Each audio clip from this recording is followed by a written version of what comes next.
From the news hub at Adisawe Kanda in Accra, hello, welcome to Midday Live with me, Komla. I'm live on DSTV channel 279 across all our social media platforms, Facebook, Instagram, YouTube. It's TV3 Ghana. Our top stories this afternoon.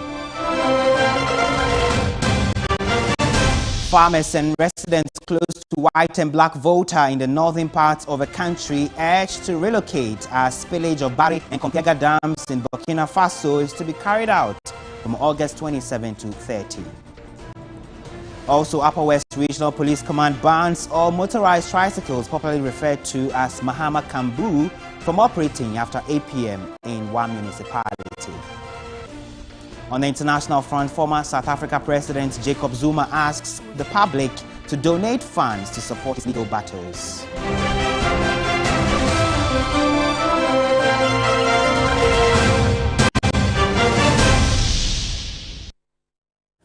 We have details of these stories and more, including sports and entertainment. If you stay with me over the next 60 minutes, let's begin this afternoon from here. And the annual spillage of Ebare and Kompiega dams in Burkina Faso is expected to be carried out from August 27 to 30. According to an official spillage update from Sonobel Energy, as of yesterday, August 23, the water level at Bare Dam was 233.99 meters with a filling rate of 86.51%, which is almost getting to a spillage level. The spillage level is from 234.73 meters to 235 meters. The office of NADMO in the Upper East region is currently sensitizing farmers and residents closer to the white and black voter to relocate to higher grounds. Farmers are also encouraged to harvest some of their farm produce to avoid losing everything to the impending floods.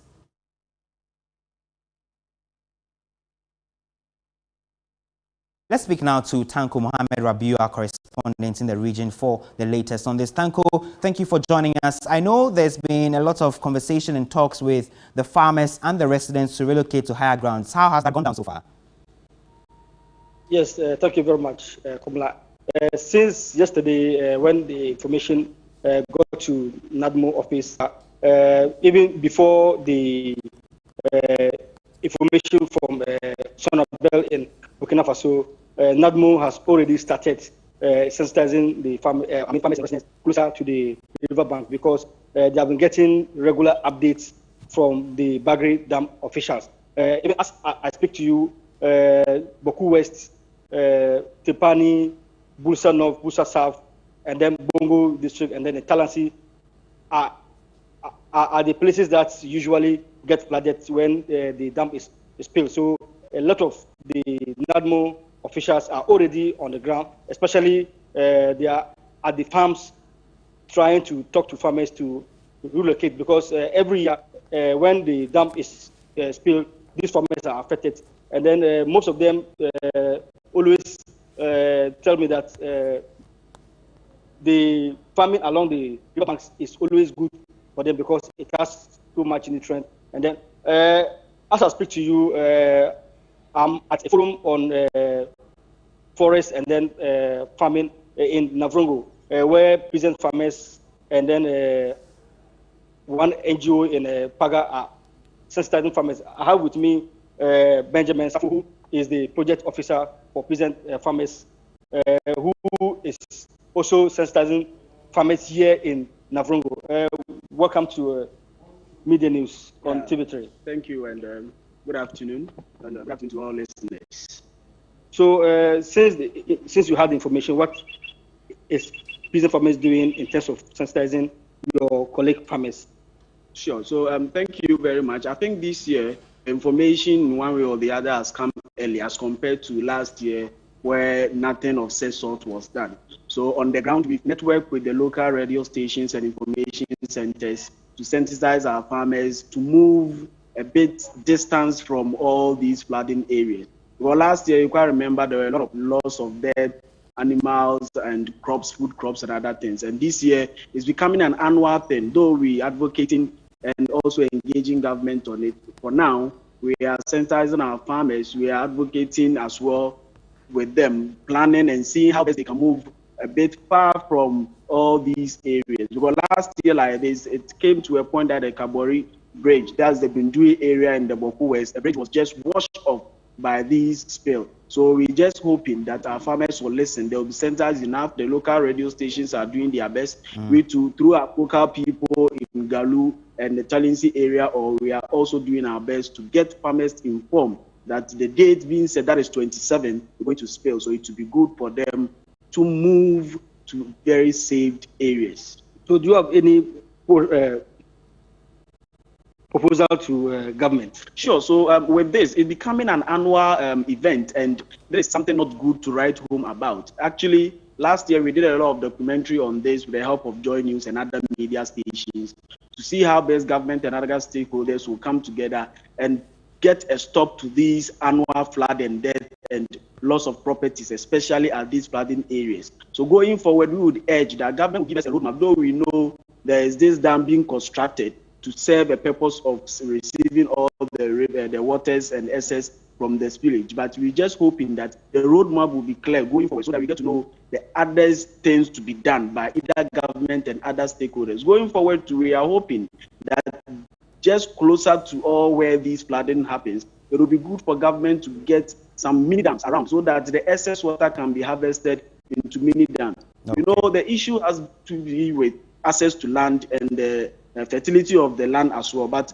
it is our hope, if these mini dams are constructed by government and other stakeholders and they have excess water, dry season garden, the farmer can still harvest this water and do it. So it will just pave way for them to distance themselves from the buffer zones directives given that farmers should not go close to these riversides and farm. Okay. These are something we also always advising our farmers and sensitizing them to really farm very distant from the buffer zones given, because these are places where mostly when the flooding happens, it destroys their farm. Thank you very much. You heard there my colleague Tanko Mohammed speaking to one of the officials of a Peasant Farmers Association in that part of the country on that forum, sensitizing farmers to move away from the banks of where the areas usually flood when the Barre Dam is spilled. Joining us on the line is Jerry Asamene. He is the Regional Director for a conversation on this. Thank you for joining us here on Midday Live. Now, this has become an annual ritual. Every year we have NADMO and other authorities sensitizing the farmers and residents to move away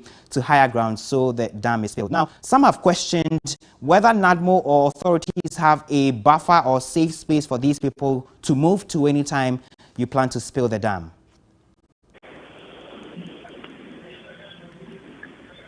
Hello, Mr. Asamene. Hello, Mr. Asamene. I'm afraid he cannot hear me, but we'll reconnect with him to understand exactly what preparations have been made for the spillage of a dam in terms of the relocation of residents from that area. Let's try one more time. Thank you, Mr. Asamene. If you can hear me, I'm asking what provisions you have made as NADMO and authorities concerned for the residents if they move away from their current locations. I'm afraid he cannot hear me. We will try one more time to get through to them. We know that the Palugu Dam, which was a project that was started to accommodate the excess water from the spilled Barre Dam, has stalled. And so we'll be checking and be getting our correspondent to follow up and understand exactly what the state of that project is. As and when we're able to get those details, we'll bring them to you. Now, repair works on damaged roads and bridges in the Upper West region as a result of severe floods are expected to begin soon as government selects 3 contractors to carry out emergency works.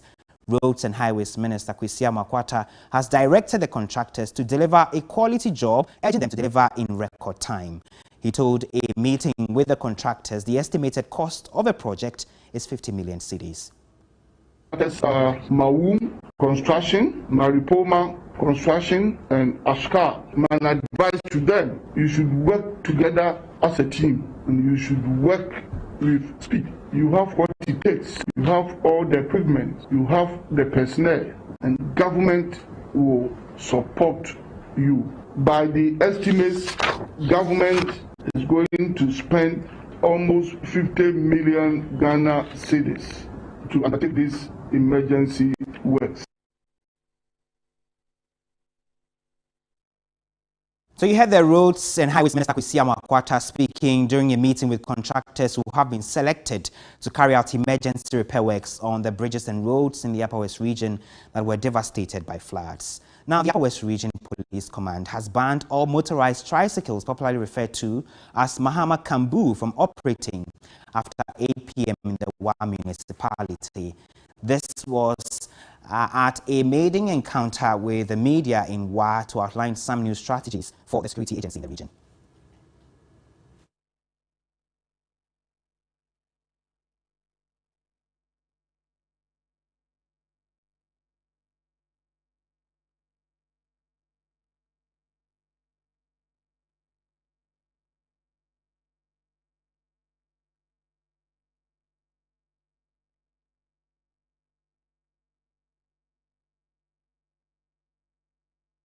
We'll be getting in touch with our correspondents in the area to help us understand the compliance level to this latest directive from the Upper West Regional Police Command, which has banned all motorized tricycles, popularly referred to as Mahama Kambu, from operating after 8 p.m. in the Wa municipality. According to the police commander of the area, the increase in crime rates in the area has necessitated the move by the security agencies to institute such a measure to deal with the crime levels and also to curb accidents on the major roads in that part of the country. Abdul Ghaffar will be joining us with the latest for this particular directive by the police command. But before he joins us, let's listen to exactly what the police commander said.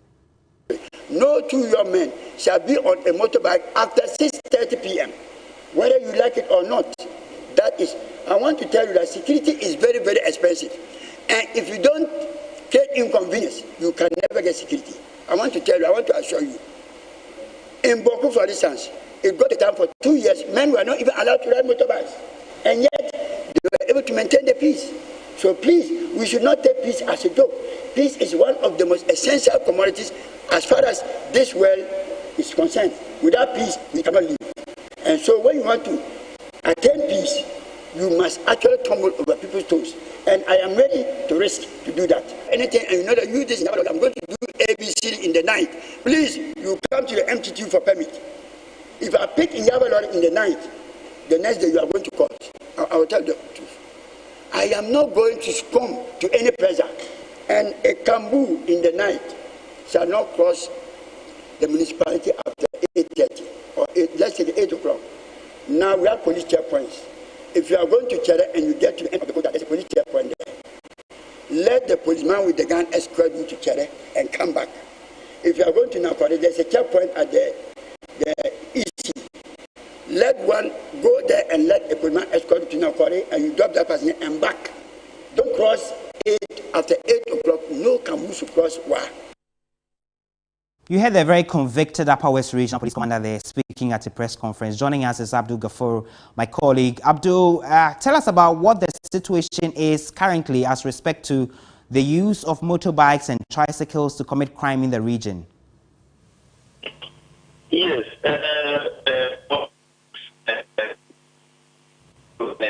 Areas where crime seems to be gaining grounds when it comes to the Wa Township and moving into also the hinterlands. And this happens when somebody arrives from Kumasi or Accra at the Wa Town or Wa Lorry Station in an attempt to take transport to their various destinations. What happens is that some of these young men, they hide behind the use of these tricycles and then come to pick these operators, and in an event to take them to their destination will eventually rob them of their properties. And this was one thing the police are saying that this time around they are putting in measures to ensure that any area or anybody who engages in some of these things will severely be dealt with. And we're in an attempt to ensure that they are able to track down these people to actually deal with them. The commander was saying that they have to ensure that anybody who intends or who operates with these tricycles, popularly known here as Mahama Kambu, will have to join any of the unions within the town and show that with the picture displaying and in a permit that is recognized by the union, so that when these people or the police encounter some of these drivers, then they can look at the licenses and then call the chairman of the union to also clarify whether indeed that person belongs to their union, and if they can allow the person to go with the... Gafaro, tell us about how the drivers, residents themselves are receiving this new announcement and directive by the police commander. Yes, you know, Upper West seems to be the only place now when you are traveling and you get to, the police have to stop you and then give you an escort. That is the Sola, between Sola and Wa. There is a checkpoint, police checkpoint, that they stop passengers from Kumasi, Accra, Tichima, and Tamale. They stop you around after 7 or 8. They will stop all cars. Then when you gather, then somewhere around 10, 11, 12, then they will now move you to Wa. So what some people are saying is that if they know that passengers who get to this checkpoint that the police stop them, then they should be able to also do something to ensure that instead of keeping them for almost 3-4 hours at that checkpoint, then they should have a way of coming early with them so that they can also get to their various homes even before 12. But the police has yet to also take into consideration. You know, before the commander spoke, he said that all strategic plans is subject to changes based on the demands of the people of the region. And what he proposed are still things that he believes the people will take into consideration and also support him to really get the needed support and get exactly those that he thinks they will be able to work with there. All right, thank you very much. Abdul Ghaffar is my colleague in the region there bringing us those updates. Now, the Upper East Regional Police Command has mounted a manhunt for some youth of Widnaba in the Boku West districts of a region for arson. The angry youth allegedly set ablaze a number of houses and belongings of Fulani settlers in adjoining community Midday over a missing motorbike. The group had accused the Fulanis of being responsible for the missing motorbikes and the rampant robberies in the area. They reportedly besieged the Fulani community with weapons on Saturday, August 21, destroying property and setting houses ablaze. At least 18 houses were completely burnt, leading to the loss of NHIS, voter and national ID cards, and unspecified amount of money. Mobilized group came from Widnaba and interfered into the houses, beating, shooting guns, beating everything, killing animals, and then rushing from house to house. As for now, as I'm speaking, there's no life have lost, but the money and property, everything has gone away. And health insurances, Ghana national ID cards. As I'm speaking, we don't have any ID card. The national organizer for the Fulanis Association in Ghana, Ahmed Barry, was worried about the unwarranted attack. When these kind of issues happen, it creates a lot of tension among the Fulani community. Let us not take crime as a tribe. Fulani is not a crime. We're appealing to the government, we're appealing to the communities. We always want to live in peace. We want our people to live in peace. We don't want any problems to be happening. The Upper East Regional Minister assured the Fulani community of maximum security. Meanwhile, the National Disaster Management Organization, NADMO, has visited the area to assess the situation and present some relief items to the victims. The paramount chief of the Kosog traditional area and president of the Kosog Traditional Council, Zugra Na Naba Asigri Abukrago Azoka II, has since summoned all the divisional chiefs in the area to appear before him to discuss the impasse. Let's take you now to the Bono region, specifically Abisim, where father of a prime suspect in the murder case has been picked up to assist police with investigations. The father, according to police sources, was arrested after his son, Richard Jemfi, alias Fireman, referred him to the police for questioning. My colleague, Ibrahim Abubakar, is currently in Abisim. He joins me via Zoom. Ibrahim, this update we are getting with the police inviting the father of the suspect in custody. How are residents receiving this, especially family of the people who have been allegedly killed? Well, Communal is a mixed feeling among them, yeah, especially the family and the residents. Yeah. For them, they have leave everything to the police. They want to see the bottom of the matter. So whoever is directly or indirectly involved in the gruesome murder of the kids must be the person must be brought before the book. So they are just leaving everything to the police to investigate. So the picture you currently even see behind me is one of the kids. He is Kofi Sapon, 13-year-old, and I'm currently at the family house, and they are devastated. In fact, when you even engage residents, you can sense some level of fear in them. But one thing they also tell me is that this action has even prompted them to take or keep a keener eye on their wards. Now they don't just allow their wards or children to go anywhere. They have to know where they are, and if they are going far, they have to give them escort. Even though we've seen a couple of police personnel patrolling the area, they say they have to also take their own security in their hands by monitoring their children. So even though there's some level of anxiety, people are still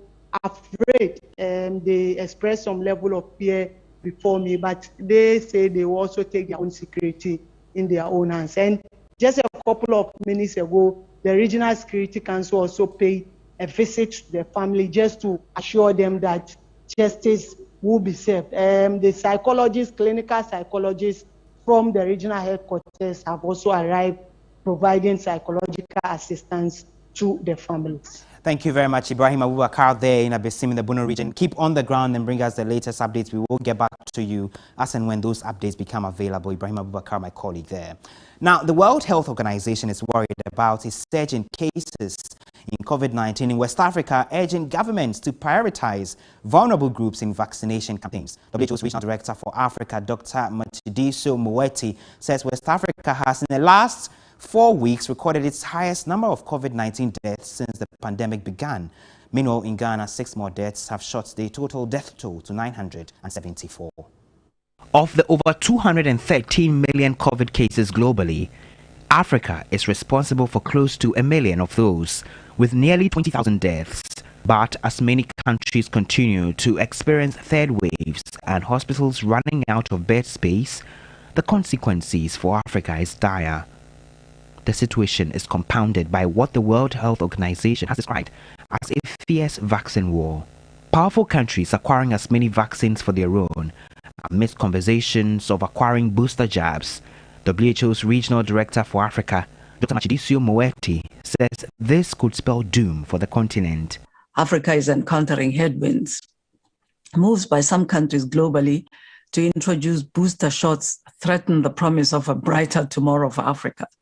As some richer countries hoard vaccines, they make a mockery, frankly, of vaccine equity. I'd like to encourage all countries to urgently reinforce the public health and preventive measures, including testing, to understand where the virus is circulating and to inform action to protect communities. In the last 4 weeks alone, Africa has reached its highest number of COVID-19 deaths since the pandemic. The World Governing Health Organization wants priority given to at-risk and vulnerable groups in vaccination drives across the continent to prevent further deaths. Failure to vaccinate the most at-risk groups in all countries will result in needless deaths. 9 out of 23 countries experiencing a resurgence are in West Africa. Guinea-Conakry, for example, is experiencing rising cases. Côte d'Ivoire was added to our list of countries with cases surging last week, and Benin was added this week. In Ghana, the death toll is inching close to the 1,000 mark. 6 more deaths have shot the toll to 974, with 54 persons still in critical condition. 139 others have severe ailment. The Ghana Health Service dashboard as of August 19 projects 518 new cases with an active caseload of 6,737. With the nearly 300,000 single-shot Johnson & Johnson vaccines already administered, the health service is expected to inoculate many more persons with the recently received 250,000 donated AstraZeneca vaccines from the United Kingdom.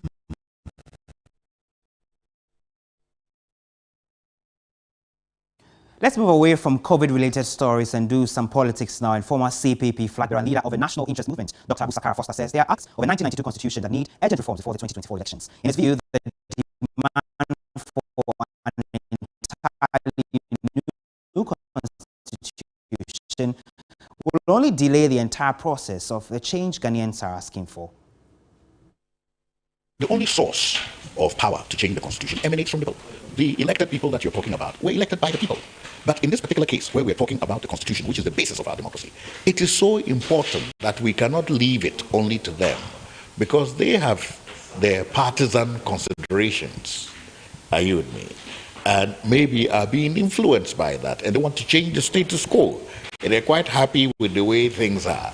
We are saying that no, a very fundamental reform is needed, and that is going to have a big impact, and we should do it now.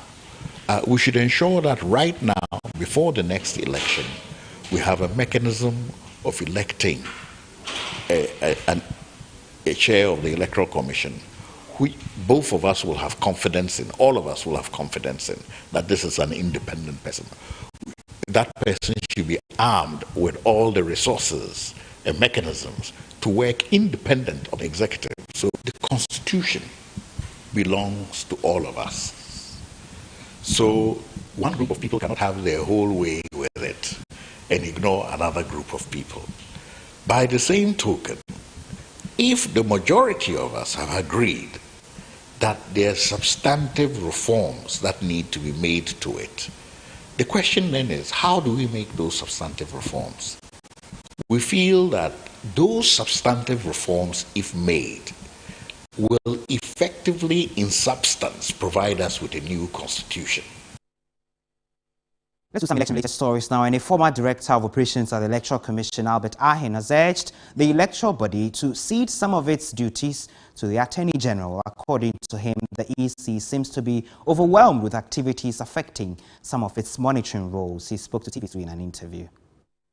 Albert Ahen said he has always held the view for the Electoral Commission to be split into two bodies to ensure proper monitoring of political parties. They should cede the supervision of the political parties, maybe to the Auditor General. When it comes to the auditing of their accounts or whatever, inspection of their offices and what it is, the Auditor General can take up that role. The EC can divide itself into two, half of it to be exclusively responsible for the political parties. As it is now, they are giving us the impression that there's too much on their plate because the activities of the political parties are not being monitored properly. At the end of every year when there's an election, within 6 months, they should audit the accounts and tell the country how they finance the campaigns, what are their standings, whatever. Are these things being properly done? I don't think so. The National Coordinator for Coalition of Domestic Election Observers also agreed with proposals that the EC commissioners should be subjected to parliamentary approval. The idea behind it is to have a body that is absolutely neutral, a body that is independent, a body that can decide without looking left or right and be able to take decisions in the interests of the Commission for Elections. It is better for the person to appear before the committee, which is made up of both the opposition and the ruling government, rather than just merely appointing them. So if this is subjected to parliamentary approval like any other appointment, I think it will go a long way to strengthen the democratic principles or the democratic practices that we have in this country. Now, the police hospital management is to conduct mass burial for some 200 unidentified and neglected bodies at its morgue. The exercise is to decongest the morgue, which is almost full to capacity. Public Relations Officer of the Police Hospital, DSP Nketia Yeboah, indicates the families who have not seen their relatives over the last 6 months have only 6 days to come forward and inspect the bodies before burial. The Ghana Police Hospital periodically decongest our mortuary due to the number of unidentified patients, victims, paupers, and other forms of bodies that come into our mortuary. We make efforts, if they are alive, to trace them, but most often it becomes a headache because some relatives don't come, others too, through the announcement they come. The Takrady issue, all those bodies of the ladies were brought here. Any other national issues concerning bodies, they are brought here to help in investigation. So all these things, and unnatural deaths. So all unnatural deaths, homicide issues, they are all brought here for preservation and investigation. Let's do some more stories here on Midday Live. A former Deputy Minister for Information, Pius Enam Hajide, has been appointed by President Akufo-Addo to serve as the Chief Executive Officer of a National Youth Authority. He takes over from Sylvester Matthew Tete, who is now Member of Parliament for Botiano English Yamanfro in the Greater Accra region. The new CEO is expected to bring his extensive experience and expertise to bear in the repositioning and effective management of the National Youth Authority. You're still watching Midday Live with me, Communal, from the News Hub at Adisawe Kanda here in Accra on DSTV channel 279 across all our social media platforms. It's TV3 Ghana. Stay with us. We have more stories after this break.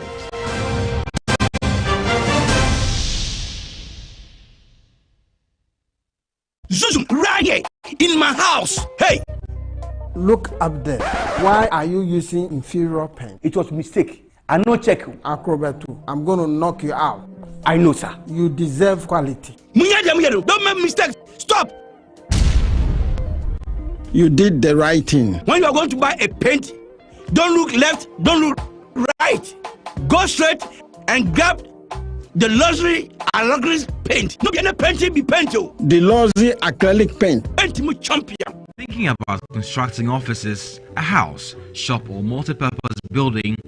Build faster and cheaper with prefabricated building from Y&W Industry Limited. Take a look at these samples. 2-bedroom apartments with living area, shared toilets, bath and kitchen. Office space has working room, meeting area and washroom. Our prefab buildings can also be used for schools, factories, high-rise buildings or any purpose desired. The structure is made of hot-dip galvanized pipes with cement fiberboard walls, heat and sound insulated resin roofing sheets, special security doors, UPVC window, all from Y&W Industry. Major components are produced in the factory and assembled on site. Lifespan is 50 years and so say bye to chasing masons and carpenters. Locate us on Akrakaswa Highway opposite ECG transformer before the toll booth and in Marble House Yard, South Industrial Area adjacent Zenith Bank, or call 054-698-3633 or 054-560-0000. Visit us at www.ywindustry.com. Follow us on Facebook, Instagram, and Twitter at YWIndustryGH. Impressor oil and capsules are carefully formulated to give fast relief from pains associated with arthritis, musculoskeletal pains, waist and back pains, and pains related to sports and other injuries. They contain extracts from carefully selected plants that keep the joint strong by stopping the degradation of glycosaminoglycan and support joint lubrication activity. The extras have antioxidant property and eliminate harmful toxins that lead to joint pains, muscular pains, and bone weakness. The combined usage of Impressor capsules orally and Impressor oil topically gives faster relief. They provide relief for a longer period of time. Their combined effect results in soothing sore muscles, alleviate joint dryness, and improve numbness at joints and extremities. With Impressor, pain flees. For bulk purchase, contact Iona Pharmacy 0553 134 185 0243 123 224. This advert is FDA approved. This is the Big Five.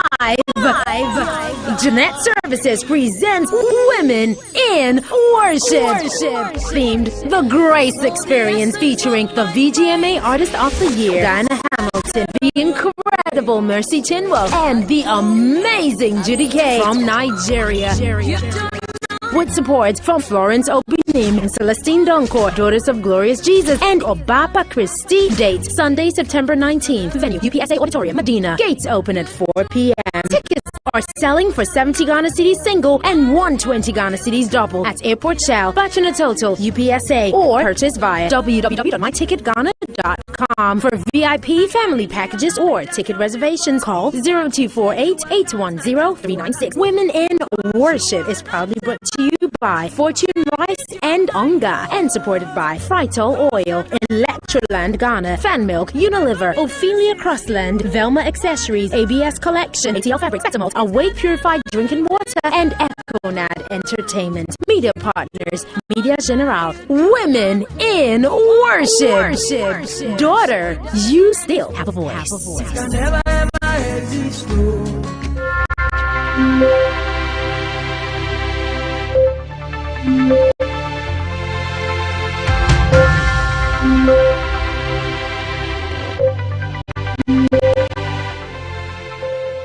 It's Saturday morning, and this is a good time to catch up on all you've missed out on during your busy week.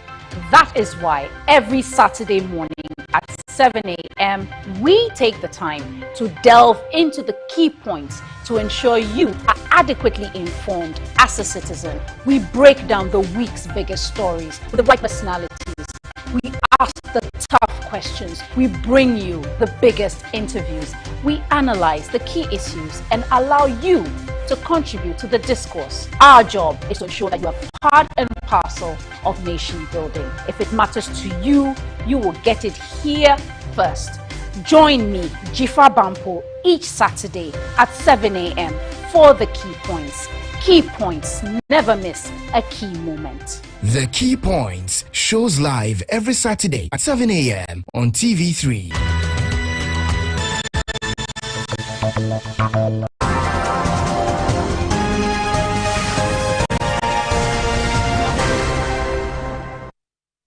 A very good afternoon. It's time for Business on MIDDAY Live. My name is George Quinn. Let's begin with issues bordering on bilateral relations, because President Akufo-Addo says Ghana is determined to participate fully in the global market by not only exporting raw materials but also finished products. He made the observation when he delivered a speech in Düsseldorf as part of the 75th anniversary celebrations of North Rhine-Westphalia, Germany's industrial region and most populous state.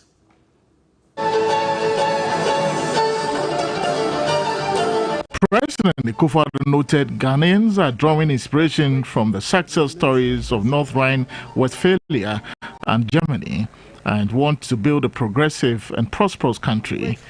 There's an often-cited African proverb which says, and I quote, "If you want to go fast, go alone. If you want to go far, go together."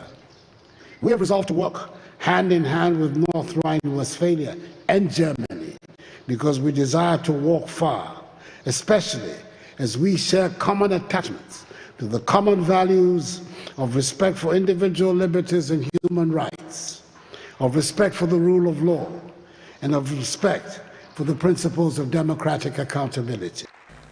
Ghana's second priority, President Akufo-Addo indicated, is to increase trade and investment cooperation. We want to renew and deepen our relations with Germany, with North Rhine-Westphalia at her center, to our mutual advantage. We do want to, and we shall work to take Ghana to where she deserves to be, a prosperous and dynamic member of the world community, which is neither victim nor pawn of the world order. The president reiterated his commitment to renewing and deepening relations with Germany, with North Rhine-Westphalia at the center.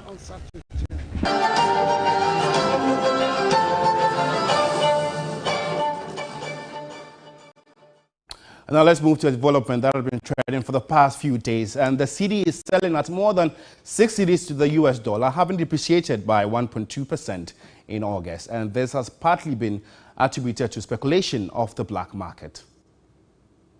The cedi has further depreciated slightly above 2% on the retail market at the Forex Bureau rate year-to-date.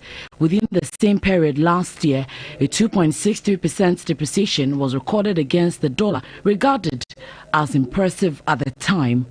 This leaves the current depreciation not much to worry about, according to analysts. Relative to the last 3 years' performance, this is actually a more resilient performance of the cedi on the interbank market against the USD. On the back of rising inflation in the US and other advanced markets, and then investors are moving in there to take advantage of the anticipated hike in interest rates.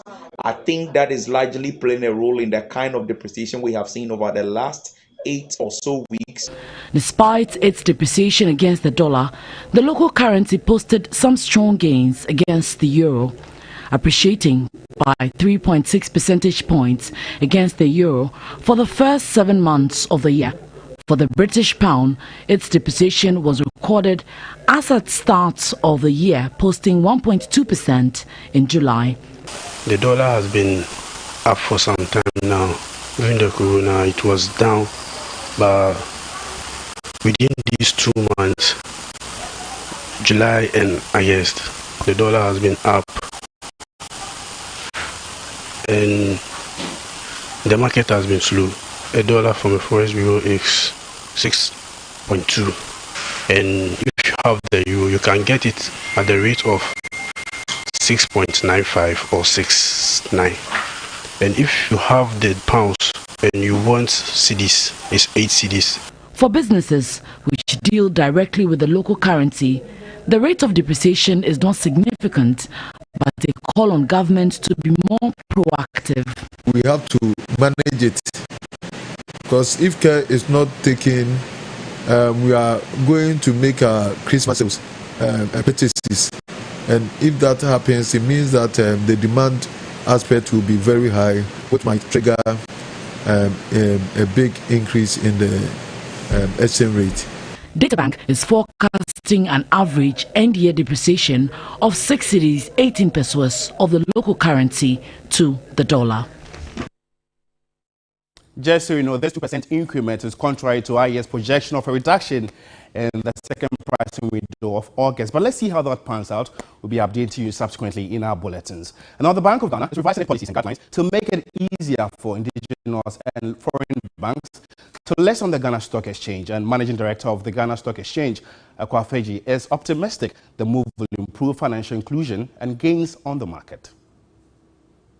Have raised and continue to raise significant capital in 2018 alone in major moves to meet the central bank's stated capital access. Republic and Societe General banks raised close to 700 million Ghana cedis. 10 banks are listed on the local best, with Access being the only Nigerian bank.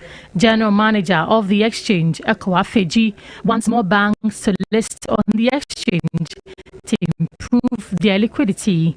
Aiming at improving the liquidity on the market, increasing listings, diversity, making sure that the investor base is also broadened, improving the infrastructure through technology, especially using fintechs, and also boosting investor confidence through enforcement of rules.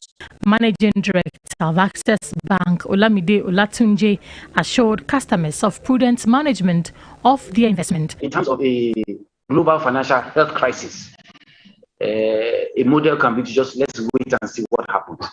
But despite the crisis situation that we found ourselves globally, whilst we are protecting our lives, we must also protect our livelihood. And yes, we are selling the relevant products to ensure that that happens. Identify the necessary customers that will embrace the service that we offer. And that's how we end the business news on Midday Live. Remember, get more business news updates when you log on to our website. It's freenews.com. My name is George Quinn. Midday continues with Communal. Good afternoon. Thank you very much, George Queenie. Now, let's do some more stories before sports comes through. The family of a late social activist, Kaka, who was slain in a draw in the Ashanti region, through a spokesperson, has called for the release of their brother, Idi, in the police custody in connection with the murder of a social activist. According to Nafiu Mohammed, Idi is innocent and must be released. They are appealing to the National Chief Imam to intervene. For them, the entirety of Edra needs justice. The appeal we are putting before the family of Chief Imam and the entourage, his cabinet. First, our brother was taken away from us. On the 30th, a tenant who has already written a statement on the 26th went back and made an alleged complaint on a brother who was in the house that he was the one who killed Kaka. After on the 28th, two suspects who we know were behind it. He don't know anything about this incident. So the question is, on what basis was Edie arrested? That's the family question, first question. What did Edie do? At that fateful dawn when the incident happened, Edie was not present at the scene. He was in his room. So what really happened? Why is Edie taken? Why is Edie part of it? Person for the family of a slain social activist Kaka speaking when they paid a courtesy call on the National Chief Imam Sheikh Nuhu Shaibutu. This is still Midday Live here on TV3. Sports with Yafo Sulabi is up next. Please stay with us.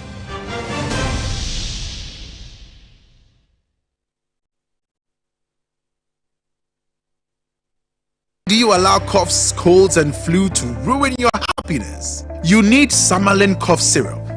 Summerlin cough syrup will relieve you and your family from coughs, colds and flu. Summerlin provides a whole range that provides relief for the entire family. Insist on your Summerlin in pharmacies and chemical shops. Summerlin from Danex Itin Darwin PLC. If symptoms persist after 48 hours, consult a physician. This advert is FDA approved. Autofix. Autofix Engineering Ghana Limited, your automobile fixing expert. At Autofix, your old and rickety cars are made brand new. Your accident cars come alive. Trust Autofix for an excellent job when it comes to bodyworks and spraying. Our skilled mechanics are trained to service, maintain and repair all kinds of automobile. We install security tracking systems as well. We can modify your car to make it the latest model. You can sell your faulty cars to us. We also buy accident cars even if they are still at the police station. Locate Autofix at Kadeshi Odoko Highway, close to Accra Academy, behind the Goyle Filling Station. Call us 0244 498 776 or 0244 498 774.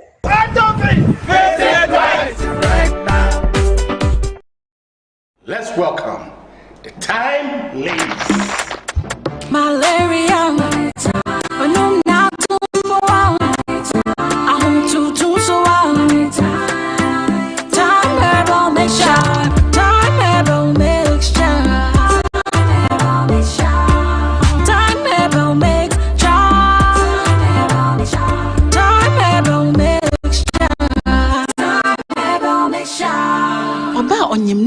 phone to me Fedri. Abofra only if you do ain't me Fedri. Hospital anasa lab. Me and a 3-day monshushimu. And son wait me and medroibi. Kayo set time no. TIME. FDA aji a jadian kratui atum.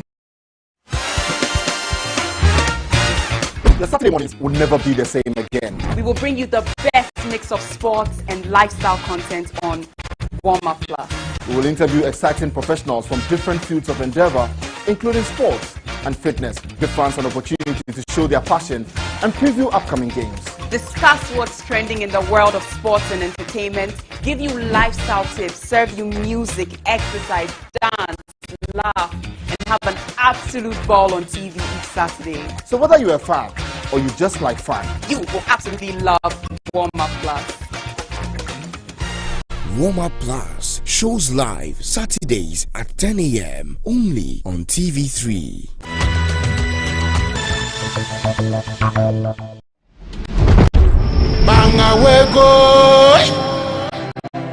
From the north to the east to the west and to the south, Ghana is known for its beautiful women. Beauty indeed lives here. 16 of Ghana's most beautiful ladies. Introducing Kwansima, Seto, Arama, Wedeka, Manu, Nana, Tero, Safwa, Ifwa, Akosia, Ekia, Teya, Dede, and Infojo. 16 bevies of beauty, 16 culturally inclined ladies, bold, beautiful, and assertive, ready to face the world. Who is your favorite contestant? Keep your votes coming in for them by dialing *713*13# and follow the prompt or download the GMB Reality app on Google Play Store or Apple App Store and vote for your favorite. Make sure to not miss the live performance shows this and every Sunday at 8 p.m. right here on TV3, Ghana's most beautiful, rediscovering true beauty. GMB 2021 shows Sundays at 8 p.m. and repeats Fridays at 3 p.m. and is sponsored by Lavon's Tomato Mix, Camel now from Kerex, Freedom from Casaprecum, GTP, Darling Lemon Drink, Airtel Tigo's Big Time Bundles, Lufat, Deluxy Acrylic Paint, Heaven Black Mosquito Spray and Coil, and Napa Mackerel, Geisha, Close Up, Ayo Insurance, Fun Milk, Nutri Day Yogurt, and supported by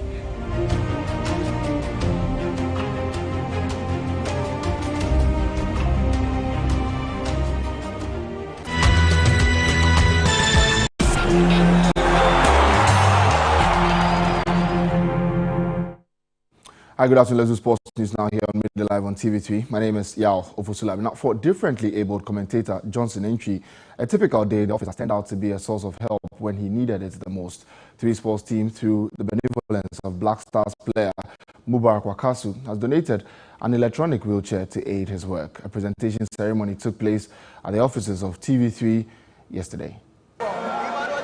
When Entry Johnson was running commentary on the Heart and Kotoko Super Clash weeks ago, he had very little knowledge on what was to follow. Long yearning for help, he would later make them known to the 3 Sports team. Entry has been resilient all this while.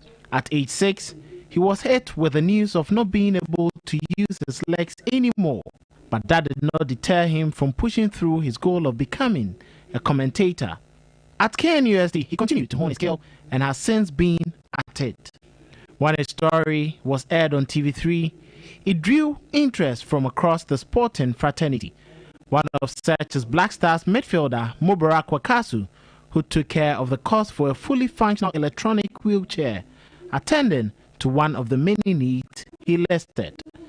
At a short presentation today, Media General's Group Head of Sports, Julie Bewa, and General Manager for TV, Francis Doku, underscored the importance of impactful journalism, adding that it sits with what the 3 Sports team is made of. I would like to say a very big thank you to Mubarak Wakasu, that is Ghanaian international, who decided to do all of this for Bajo. He bought a wheelchair, he gave him money, and for us, what defines us here and the work we do here at Media General and at 3 Sports, impacting lives through storytelling and also journalism that inspires. We try to impact lives with everything we do, and we're very grateful to Mubarak Wakaso for coming to the aid and also helping us be able to achieve some of our things. And on behalf of the management of Media General, on behalf of our Group CEO, Madam Beatrice Ave, and all the managers, and also most importantly on behalf of the sports team led by Juliet.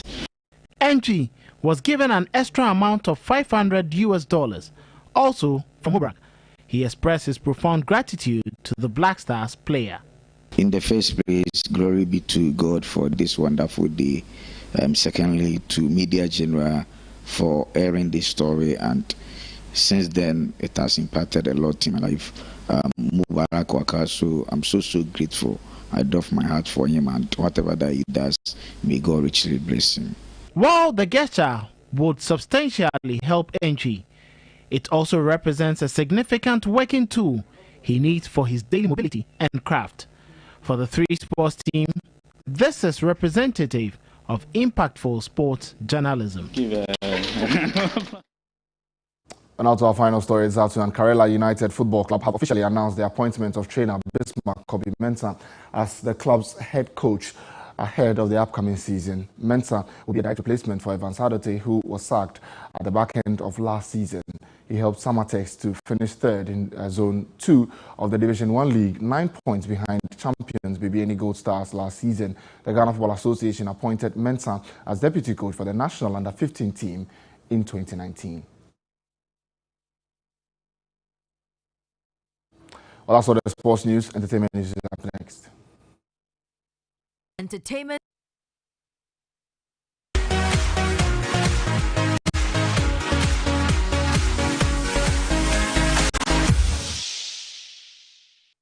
In entertainment this afternoon, the Ghana Tourism Authority is collaborating with the Tour Operators Union of Ghana and is set to begin operation of a city tours using double-decker city tour coaches, popularly known as Anti-Day. The tour will begin every day from the Accra Tourist Information Center through the approved routes. The rates for the tours include 60 cedis for adults, 30 cedis for senior high school students and tertiary students, and 20 cedis for basic level students.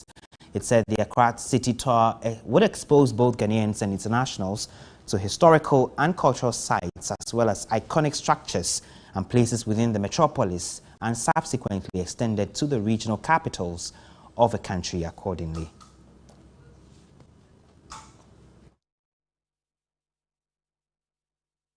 In some more entertainment news, celebrated Ghanaian gospel sensation Diana Hamilton was this weekend crowned overall artist of the year after picking 2 other awards at the 2021 Ghana Music Awards USA. The awards ceremony held in New Jersey saw performances from Samini and other seasoned musicians. Diana Hamilton picked up the Gospel Artist of the Year and Gospel Song of the Year. Reggae Dancehall Artist of the Year was awarded to Stoneboy. Afrobeat Afropop Artist of the Year went to Kiddy. Other big winners include Mr. Drew, who picked up the New Artist of the Year. Nana Ya also walked home with the US-based Rapper of the Year.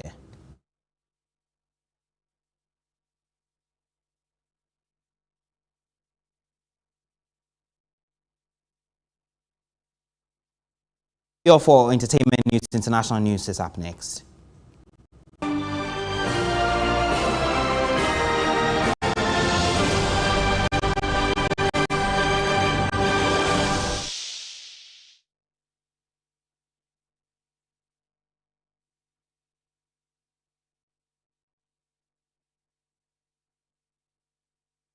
In international news, former South Africa President Jacob Zuma is asking the public to donate funds to support his legal battles. He's facing trial for corruption linked to a $5 billion arms deal. A post on his foundation's official Twitter page asks South Africans and the world to, quote, lend a helping hand to cover legal fees. The post includes bank account details in the name of J.G. Zuma. Zuma has been serving a 15-month sentence since July for contempt of court for failing to appear at a separate inquiry into corruption. He has admitted to hospital earlier this month, delaying the start of the arms deal trial, where he faces multiple charges, including fraud and racketeering.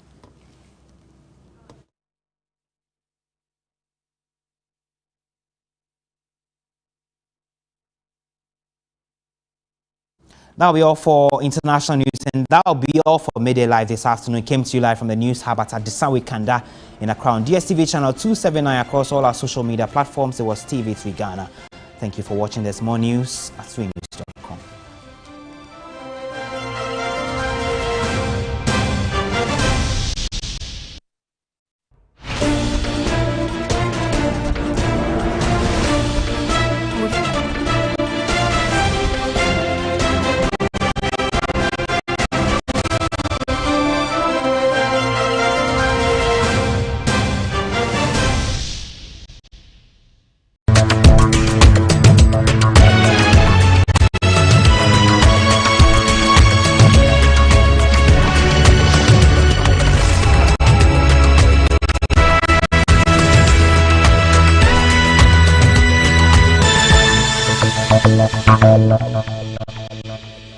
This program is rated PG.